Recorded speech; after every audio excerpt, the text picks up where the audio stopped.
Good evening, it's 11 o'clock and it has been yet another deadly week in Indianapolis as homicides continue to climb. Now a local group has issued a call to action for businesses and citizens. So far, we've seen at least 219 homicides this year. This time last year, we hadn't even broken 200. So tonight for our big story, we're looking at how city leaders and local groups are stepping up to finally curb the record-breaking violence.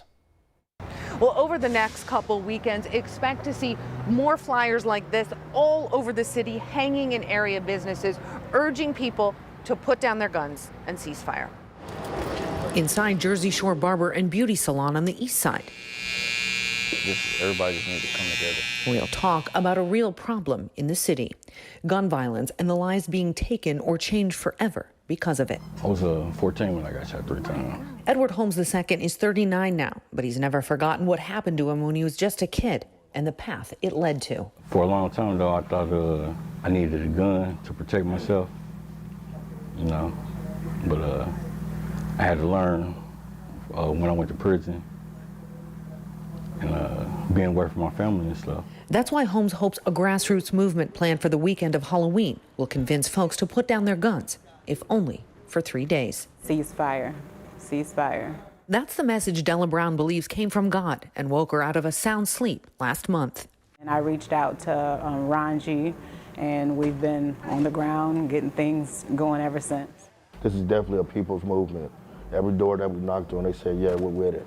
We're with it. Ron G started Ceasefire Indy 4 years ago, hoping to spread a message of nonviolence. The message was ceasefire, spread love and still hugs. In 2019, though, G himself was shot. It was Christmas Eve. I was shot on the highway. Ceasefire ceased to be, but that all changed last month with a call from Brown. And I just believe that we all could do it if we do it together. The Indianapolis ceasefire weekend. That's why they've so far enlisted 100 businesses offering free or discounted services the weekend of the ceasefire.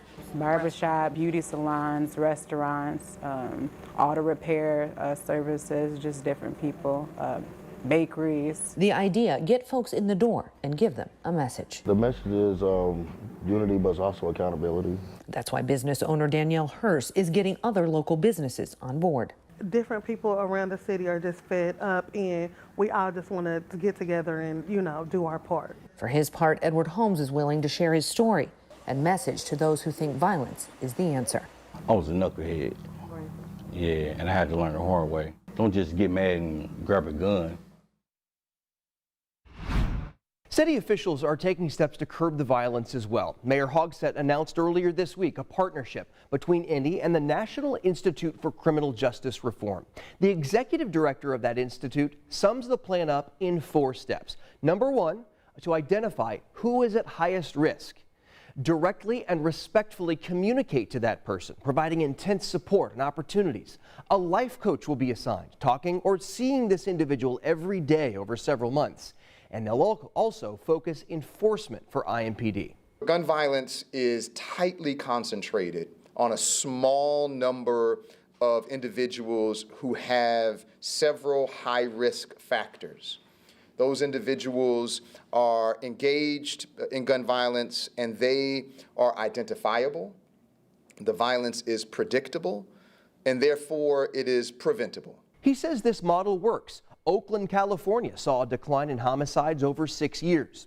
Indianapolis will begin the process in January, which also includes 50 people on the street referred to as peacemakers. The city's expected to see a difference in 6 months, with significant change by 2023. And just within the last few hours, it happened again. Metro Police are investigating a shooting on the southeast side. It could very well end up to be the city's 219th homicide of the year. Police say somebody was found dead after a shooting around 9:30 tonight in the 2400 block of St. Paul Street. Early this morning, IMPD detectives were on the scene of the city's 218th homicide of the year, the 8th in just 3 days. The deadly shooting happened just after 1 a.m. on the southwest side. A suspect left the area and got away from police. Neither the suspect nor the victim have been identified yet. Before this week, the city's homicide record was 215. But we tied that on Tuesday when 3 bodies were found on the south side. So a new sobering record with more than 2.5 months left before before the end of the year.